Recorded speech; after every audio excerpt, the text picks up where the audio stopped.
Hi guys, so I don't know about you, but I know that as I've been getting older, I've been very much, I guess, understanding Dorothy Parker's quote where she said, I can have one martini, two at the very most, after three I'm under the table, after four I'm under the host. It definitely always seems like a good idea to have a couple, but with such high ABV, they can knock you sideways pretty quickly. So I thought I would look at some lower alcohol alternatives that are still that kind of like stirred, stiff, sort of like bright and bracing drink that you want to have at the beginning of the night or at the end of the night, but without quite the kick of, a full kind of dry martini. So let's get into some lower alcohol martini variations.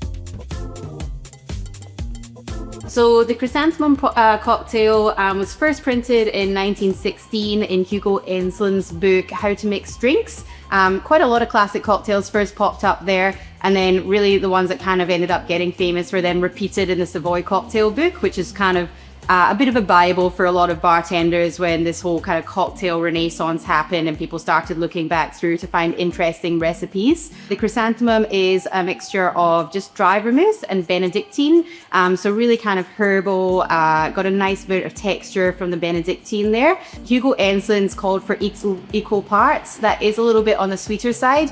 So the more common variation nowadays is the one that was in the Savoy Cocktail book, which is 2 parts of dry vermouth to 1 part Benedictine.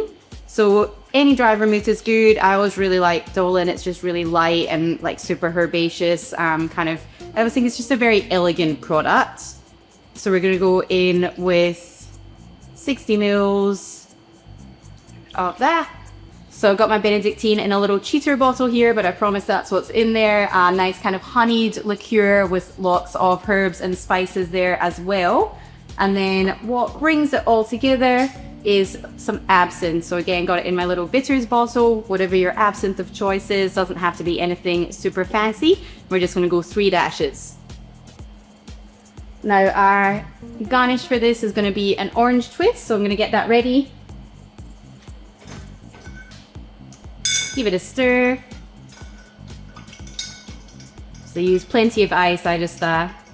We have the nice big hand cup blocks here, so dilutes a little more slowly anyway. Obviously for all of these ones, because you're starting with lower ABV ingredients to begin with, you can dilute a little bit less. You just want to sort of get it nice and cold. Yep. Then get your nice chilled glass out here, strain it in.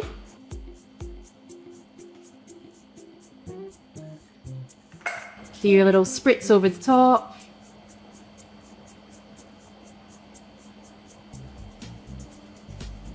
And then I'm just gonna pop this on the side, out of the way.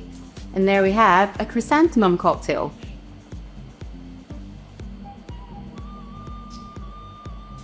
So I'm not really sure where the name came from on this one, but I kind of feel like it might be because it's really like floral and bright and fresh, and I almost feel like it tastes like if you crushed a chrysanthemum flower, like heaps of botanicals going on, a nice juiciness, really nice bright citrus, which is helped by that orange twist as well. So definitely hits the spot of that kind of more of a bright, embracing dry martini that you might have before dinner to get your appetite whetted.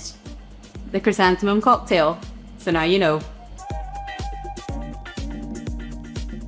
Now, as with obviously a lot of older cocktails, there's a few different kind of theories as to how and when the bamboo came to be, but it has actually been mentioned as far back as like the 1880s, and potentially was even sort of mid 1800s that it was invented. So a very old and venerable cocktail. And I think it's probably one of the most well-known kind of classic sherry cocktails, other than maybe the sherry cobbler. It just, I guess, fit on a lot of menus, so it sort of spread across the world quite quickly, and has, obviously lulled a little bit when everyone got a bit bored of sherry and so on. But now that we've rediscovered it, bartenders are definitely championing it again. So this one is super easy, equal parts of dry sherry and dry vermouth. So obviously something that most bars would have had to hand, which is probably why it's pretty easily replicated. So we're gonna go 45 mils or 1.5 ounces of dry sherry of your choice. I'm using fino Manzanilla absolutely works as well for a little bit more of a kind of like little salty tang to it too. I do quite like the fruitiness of the fino in here, but obviously up to you and what you have around. And then our dry vermouth once again, and then just a single dash each of Angostura bitters and orange bitters. Just pop in a nice big block of ice to stir. And again, this is going to be an orange twist, so just get that ready.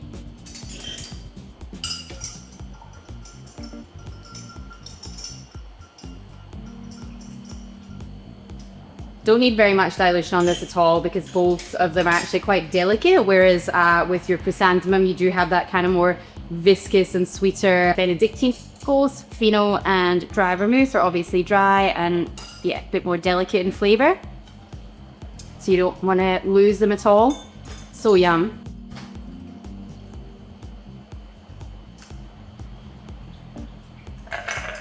And once again, a little orange twist. Lemon twist would actually work really nicely on this as well if you want it a bit more lifted and fresh.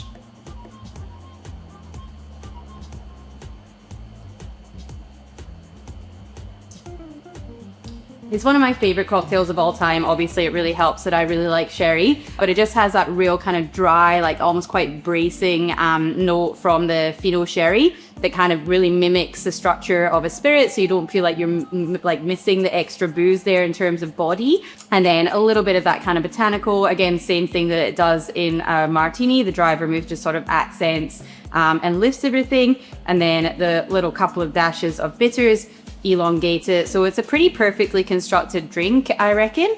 Absolutely a good one to switch out for your like maybe more of a wet martini if that's what you normally drink. The bamboo. So now you know. So this one is really honestly not too different from the bamboo that we've just made. It was invented at the Waldorf Astoria and named for a Broadway play that was playing there called Adonis, which apparently was the longest running at the time. But I guess the idea was it's the kind of drinks that you could have one or two of before going to the theatre and you wouldn't end up falling asleep in the middle of the show. So very much fitting for our lower alcohol that we're doing here. So once again, we are going to go in with some dry sherry, 45 mils of that. Again, it's just such a good replacement. I do it all the time, you know, having a Rebujito instead of a Tom Collins or something like that. It brings a lot of the same kind of punch as spirits without the alcohol. And then this one is actually with sweet vermouth. So obviously Cocky Americano is quite an intense one. So to be honest, it does sort of overtake a little bit if you do the equal parts, which is normal for this recipe. So I'm just gonna go in with 30 mils rather than the full 45. And then I like to split it with a little bit of Cocky Americano. Obviously this kind of template is something that you can play with heaps depending what sherries and what vermouths and things that you have around. I know that I have definitely done a video where I made kind of an Adonis-esque cocktail but using Amontillado sherry, so a little rounder and nuttier. So yeah, you can definitely have some fun because it's just so simple. Just essentially 2 ingredients. Obviously I've complicated it to 3 here. I was just getting excited there. And then we're gonna give that a little stir.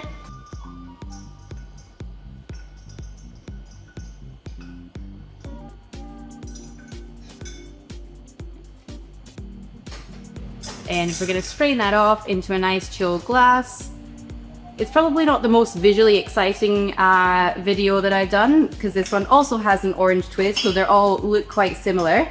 But I guess that's almost what's interesting is, you know, just with a little tweak like change of ingredient, you can actually have quite a different drink, which is obviously the same with actual martinis as well. Mixing up your gin or your vermouth or your proportions can really make a big difference. So there we have our Adonis.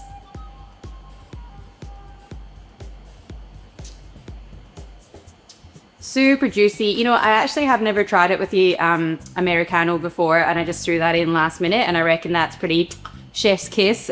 Gives a really nice bitterness through the end there, which gives it that nice kind of like grippy feeling, but super juicy up front with all that lovely Cocky Torino kind of almost like chocolatey vanilla notes, and then the nice dry mid palate from the fino. Really well balanced and delicious drink.